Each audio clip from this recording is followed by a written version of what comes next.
আজ আমরা একটি 50 কিলো জেনারেটরের বড় ধরনের সমস্যার সমাধান করব। সমস্যাটি আপনাদের সাথে শেয়ার করছি। সমস্যা হলো এই জেনারেটর চলতে চলতে হঠাৎ করে বন্ধ হয়ে যায়, 1.5 ঘন্টা পর বন্ধ হয়ে যায়। তো তখন ডিসপ্লেতে দেখা গেল জেনারেটর ওভার টেম্পারেচার শো করছে। অতিরিক্ত টেম্পারেচারের কারণে মূলত জেনারেটর ট্রিপ করে। তো আমরা এটা দেখার জন্য রেডিয়েটারের যে কাভার সেটা খুলছি। তো রেডিয়েটারের কাভার খুললেই মূলত সমস্যা ধরা যাবে এবং সমাধান করা যাবে। তো রেডিয়েটার যদি জাম থাকে বা রেডিয়েটারে যদি কোনো সমস্যা থাকে তখন জেনারেটার কুলিং করার জন্য যে কুলেন্ট থাকে ওই কুলেন্ট সঠিকভাবে কাজ করতে পারে না, জেনারেটার ঠান্ডা রাখতে পারে না। তো এই কারণে মূলত রেডিয়েটার চেক করতে হয়, রেডিয়েটারের যে কুলেন্ট থাকে সেটা চেক করতে হয় এবং রেডিয়েটারের যে ফিন্সগুলো রয়েছে ওই ফিন্সগুলো পরীক্ষা করতে হয় জাম হয়ে গেছে কিনা। তো আমি পরীক্ষা করার জন্য রেডিয়েটারের কাভার খুলে নিয়েছি, দেখেন দেখা যাচ্ছে, এবং রেডিয়েটারের যে ফ্যান রয়েছে সেটাও দেখা যাচ্ছে। তো আপনারা খেয়াল করুন, এই যে রেডিয়েটারের যে ফিন্স সেটা জাম হয়ে গেছে, জাম হয়ে বন্ধ হয়ে রয়েছে, দেখেন ব্লক হয়ে রয়েছে। কোনোভাবেই বাতাস পাস হবে না, কোনোভাবেই বাতাস ফ্লো হবে না, বায়ু চলাচল করতে পারবে না। এই কারণে মূলত কুলেন্ট ইঞ্জিনকে ঠান্ডা করতে পারছে না, অর্থাৎ কুলেন্ট ঠান্ডা হচ্ছে না। দেখেন আমি সব দিক থেকেই দেখাচ্ছি, শুধুমাত্র যেখানে বাতাস হয় না এই যে এইখানে মাঝখানে এখানটায় পরিষ্কার রয়েছে, বাদ বাকি জায়গা ব্লক হয়ে রয়েছে। তো ব্লক হয়ে যাওয়ার কারণে মূলত এই ফ্যান যখন ঘোরে, যখন ইঞ্জিন চালু হয় তখন এই ফ্যান ঘোরে এবং ওই রেডিয়েটার বাতাস বের হতে পারছে না, ফলে ওই কুলেন্ট ঠান্ডা হচ্ছে না। তো আমরা কি করব, এই রেডিয়েটার পরিষ্কার করে দেবো। কিভাবে পরিষ্কার করব সেটাও আপনাদের সাথে শেয়ার করব। এই সমস্যার কারণেই মূলত জেনারেটর ওভার টেম্পারেচার হয়ে যাচ্ছে। দেখেন 96 ডিগ্রি সেলসিয়াস শো করছে। তো 96 ডিগ্রি সেলসিয়াসের উপরে উঠে গিয়েছিল। যখন ছবিটা তোলা হয় তখন মূলত জেনারেটর বন্ধ হয়ে যায়, কিছুক্ষণ পরেই তোলা হয়। দেখেন কতটা ব্লক রয়েছে, আমি আপনাদের সম্পূর্ণ দেখানোর চেষ্টা করছি। জেনারেটর রেডিয়েটার ব্লক হয়ে গেছে, একটুও ফাঁকা নেই, ফিন্সের মাঝখানে একটুও ফাঁকা নেই। এই যে কয়েল রয়েছে, এই কয়েলের মাঝখানে যে ফিন্স থাকে পাতলা, তা ব্লক হয়ে গেছে, ফলে এই রেডিয়েটার কোনোভাবেই কুলেন্টকে ঠান্ডা করতে পারছে না। এ কারণে মূলত ইঞ্জিন অতিরিক্ত গরম হয়ে যাচ্ছে, ওভার হিট হয়ে যাচ্ছে এবং কিছুক্ষণ চলার পরেই টেম্পারেচার হাই হয়ে যাচ্ছে এবং নিজে থেকেই ট্রিপ করছে।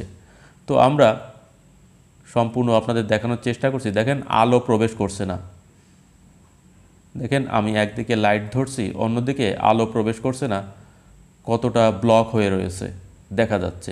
এই যে জাম আপনারা নিজে থেকেই দেখতে পাচ্ছেন। তো আমরা কি করব, একটি জেট পাম্প ব্যবহার করে এই রেডিয়েটার পরিষ্কার করে দেব। তার আগে আমি জেনারেটরের যে যে অংশ ভিজলে ক্ষতি হবে সে অংশ আমি ঢেকে নিয়েছি এবং জেট পাম্প ব্যবহার করে আমি দেখেন পরিষ্কার করে দিচ্ছি। আপনারা খেয়াল করুন কালো হয়ে গেছে এবং কিভাবে ময়লা বের হয়ে যাচ্ছে। তো এই পরিষ্কার করার জন্য বা ক্লিন করার জন্য আমি রেডিয়েটার খুলিনি, শুধুমাত্র রেডিয়েটারের যে কভার রয়েছে ওই কভার খুলে নিয়েছি। দেখেন কতটা ময়লা রয়েছে, পরিষ্কার করে দিচ্ছি আমি। তো এই ময়লার কারণে বা এই ডাস্টের কারণে মূলত রেডিয়েটার কুলেন্টকে বা পানিকে ঠান্ডা করতে পারছে না। তো আমরা এই জেনারেটরে কুলেন্ট ব্যবহার করি, এই জেট পাম্প ব্যবহার করে যে পানির প্রেশার দিয়েছি বা পানি স্প্রে করছি সেটা এদিক থেকে ওদিক চলে যাচ্ছে, অর্থাৎ পানি দেওয়াতে মূলত রেডিয়েটার ফ্রি হয়ে গেছে, জাম ক্লিয়ার হয়ে যাচ্ছে। আমরা সম্পূর্ণ রেডিয়েটার এভাবে পরিষ্কার করে দেব। দেখেন এই সাইডে একটু খেয়াল করুন কতটা জাম হয়ে রয়েছে।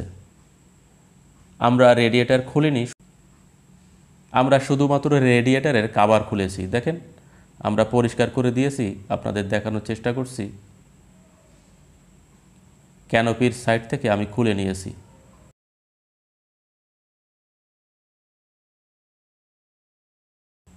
এ পর্যায়ে খেয়াল করুন রেডিয়েটার সম্পূর্ণ ব্লক আমরা ঠিক করে দিয়েছি, পরিষ্কার করে দিয়েছি এবং ফিন্সগুলো দেখা যাচ্ছে। তো এখন আমি যেভাবে ছিল ঠিক সেইভাবে কভারগুলো ফিটিং করে দেব।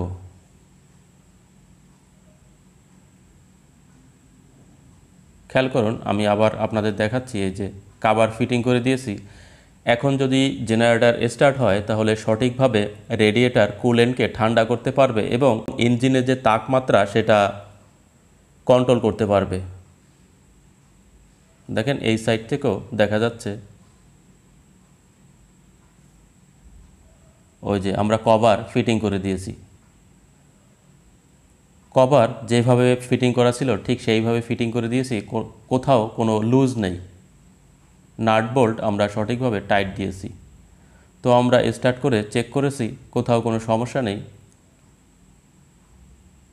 দেখেন কতটা পরিষ্কার হয়েছে, দেখা যাচ্ছে এখান থেকে। তো কিছুদিন অন্তর অন্তর রেডিয়েটর যদি জাম হয়ে যায় আপনারা পরিষ্কার করে দেবেন।